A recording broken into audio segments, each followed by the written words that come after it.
Welcome back to Carneades.org. Today we're going to be continuing with our series, Dumbfounding Definitions, Dizzying Distinctions, and Diabolical Doctrines, a series sorting through some of the jargon of philosophy. In this video, we're going to be taking a look at what is moralism.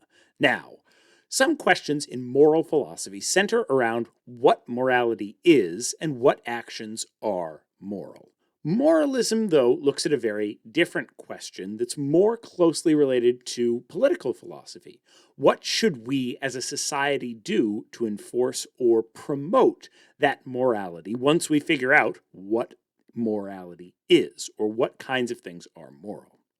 While standard normative ethical theory is dealing with the question of what is good and what kinds of things are the kinds of actions we should be taking in the world, moralism is asking the next step question. Once we have figured out what is good, how should we get others to do good? In this video, we're going to look at two different answers to that question, which I'm going to refer to as legal moralism and social moralism. Then we'll look at why moralism was opposed by many classical liberal philosophers, such as John Stuart Mill.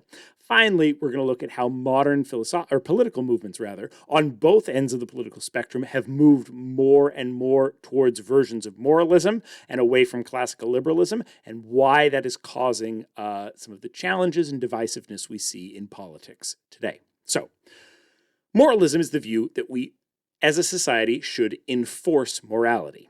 That it's not enough to simply do good things yourself, but rather you should be forcing others to do good as well.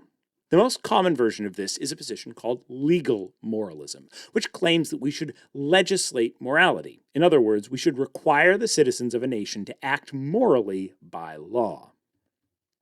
Now, you might be confused by this position at first, thinking that this is simply how all laws are decided. We decide what's good, and we write a law to make sure people are good. The best way to understand exactly why this position is different from other views of political philosophy is to contrast it with classical philosophical liberalism. It's important to note that, as we will discuss in this video and have discussed in others, this position of philosophical liberalism or classical liberalism is importantly different from what modern left-of-center politics are today, which are also called liberals, though they often fail to uphold the standards of classical liberalism. So in this video, we're going to be talking specifically about classical liberalism, the philosophical position. So in classical liberalism, a key component is limiting the power of government as much as possible. For the philosophical liberal, the key responsibility of government should be to preserve the freedom of its citizens, and government should only intervene when one citizen is interfering with the freedom of another. Your freedom to swing your fist around ends at the tip of my nose. Therefore, things like murder, theft, and assault should be made illegal, not because they are immoral, but because they mean that one person is interfering with the freedom of another. This is important to understand. Murder, under the classically liberal position, is not illegal because it is immoral. It is illegal because you are interfering with someone else's freedom. And only in those situations where one person is interfering with someone else's freedom should the government step in. In all other situations, the government should keep their hands off. Meanwhile, violations of certain visions of morality, which do not interfere with the freedom of others, should not be legislated and should not be dealt with in a legal manner, even if they are, in fact, immoral by someone's definition. This includes things like swearing, consumption of pornography, gambling, drug use, etc. Now, the contrast with moralism should be much clearer. The legal moralist wants there to be a law forbidding anything that is immoral. If they think that gambling is immoral, they believe that it should be made illegal, even if no one's freedom is harmed by allowing gambling. Whereas the classical liberal would say, as long as you're not interfering with someone else's freedom, you should be able to gamble as much as you want. This means that while the liberal and the moralist will agree on some laws, preventing murder, theft, assault, etc., which are usually considered to both be immoral and impinge on someone else's freedom, they will disagree on others because they disagree on the scope of the state and what should make something illegal. Moralism, at its core, is a restrictive philosophy about limiting the freedom of others to force them to be moral. Whereas liberalism is about limiting the powers of the state to control or usurp others' freedoms. Social moralism, on the other hand, is about enforcing morality not through laws, but through social exclusion and inclusion. This uses the power of institutions and groups other than the state, like universities, social media platforms, mass boycotts, ostracization, etc., to enforce certain standards of morality. Social moralists don't claim that it should be illegal to do immoral things, like, say, particularly offensive racial slurs, but argue instead that individuals that choose to do this should be socially excommunicated from a society, have their social media posts taken down, not be given job offers, not be allowed to continue at a university, have their applications for jobs in universities and any other places discarded because those actions were immoral. Now, the classical liberals had a range of arguments against moralism of all stripes. Check out our series on the case for free speech and our video on liberalism for more on this. One key argument is from the position of skepticism. If we can't be sure what the correct morality is, or if there are large disagreements in society about what is right and what is wrong, we can't legislate morality because it will require us to make decisions without basis between competing theories of what is right and what is wrong. Another argument contends that legislating morality is ineffective, since to be truly moral, people should want to do something good for its own sake. If you force people to be moral through laws, then they're not actually being moral. You're stunting their own moral growth by not giving them a choice in the matter. Yet another argument makes the claim that such restrictions are a case of government overreach and cause more harm than good because they interfere with an individual's right to make their own choices about things that only affect themselves. There are lots of arguments against this position of moralism, but here are some of the main ones that the classical liberal might bring. So, this view, moralism, has existed on both sides of the political spectrum. Conservatives in the US have long had a history of supporting legal moralism. Opposition to gay marriage is one of the clearest cases of this, where the conservative rationale for opposing it is solely based on a specific view of morality. The liberal support for it is couched in the idea that what two consenting adults do on their own time is not the business of the government. We can see this in conservative movements to ban morally offensive books from public libraries, to require liquor stores to be closed on Sundays, to ban all pornography, etc. However, modern left-leaning politicians are also guilty of promoting the same ideas of moralism, just in a different way. They're often more about promoting the social moralism form of the position, however. This includes ideas like canceling or banning individuals from social media platforms for the use of racial slurs, internet mobs trying to get people fired for making inappropriate jokes online, etc.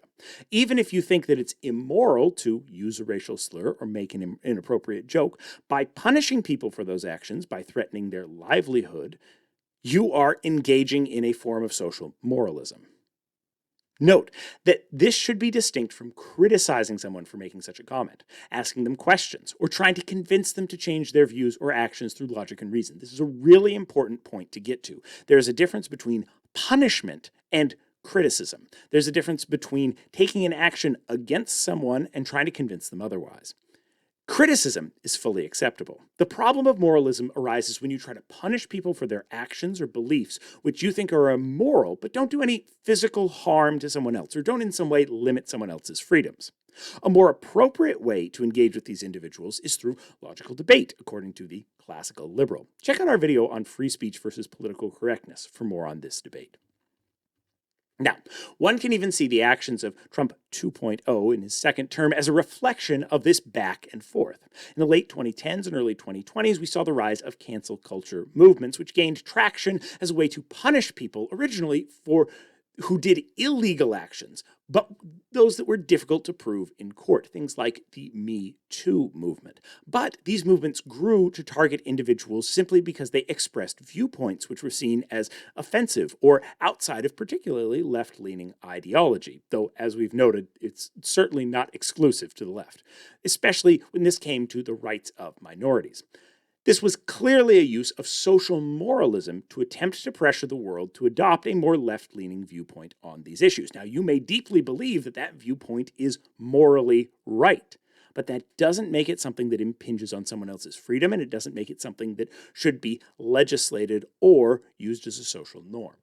The failures of moralism as a mechanism for social change should be clear, not only in the fact that Trump won the White House again on criticizing some of these kind of social moralistic movements, but has engaged in a counter-campaign of legal moralism with masked agents arresting students who speak out against the administration, weaponizing the federal government to target businesses and universities that promote any ideologies it disagrees with, etc. Neither kind of moralism is effective at changing opinion. In both cases, it has driven public opinion in the opposite direction and simply leads to more divisiveness because people aren't actually talking to each other. They're trying to find a way to punish someone for their beliefs instead of trying to understand those beliefs, engage with them, and change them. Much of this arises from the loss of honest debate between people who disagree. There are many things that may be driving this, including from social media, shunting people into echo chambers, individuals with college education leaving rural areas and congregating in cities with job opportunities and therefore having physical bubbles as well of like-minded ideologies, the loss of third spaces and connections to civic institutions that might put people with different viewpoints in dialogue with each other. Check out our video on the fall of the American Republic for more on some of those trends. But there is also the self-reinforcing cycle of moralism itself. If you can be punished for what you say, then people will stop speaking to each other because they're afraid that they're going to be punished for expressing a viewpoint that's outside the norm. This means allowing for people to say offensive things in a debate and have those ideas objected to, but not have the person expressing them be punished for expressing them. And yes, that means things like people using racial slurs and questioning whether Israel is committing a genocide are important things to allow them to do for us to not get into this self-destructive cycle of moralism. Because as long as we are so busy punishing people for what they believe, instead of trying to convince them of believing something better, we are never going to win them over. We are only going to engender resentment and people further entrenching into those beliefs.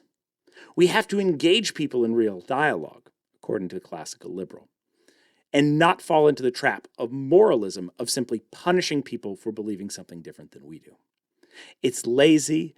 It's giving up on this idea of debate, this idea that through discussion we can have real conversations and we can find truth. The underlying core principles of philosophy are around the idea that we can, through debate, through discussion, through logic, we can come to an answer, as opposed to coming up with our answer and then when someone presents us with a challenging idea, finding a way to punish them instead of finding a way to engage with them, convince them otherwise, or be convinced ourselves. Regardless of your views on the actual moral questions, moralism is inherently divisive and dangerous for societal cohesion. We have always had disagreements about morality in society. There will always be different religious and moral philosophies. Classical liberalism itself arose after centuries of conflict between Protestant and Catholic views of morality as a way to allow different views of morality to coexist in a society. While we should strive to convince each other of the truth of our positions, there's a great danger in the embrace of moralism that we start trying to force one another to comply with our views of morality that they will never agree with, instead of trying to convince them to accept us. What do you think? Is moralism inherently divisive, or are there situations where we should force our morality on others? Is classical liberalism a sensible solution to provide a framework for allowing disagreements about morality while having a common basis for laws? Or is there some other principle we should base our legal foundation on? Do you think that both conservatives and liberals, in the political sense, are guilty of using moralism, and has that weakened the foundations of our society and opened up some of these fissures? Leave what you thought. Think in the comments below. Watch this video and more here at Carneades.org, and stay skeptical, everybody.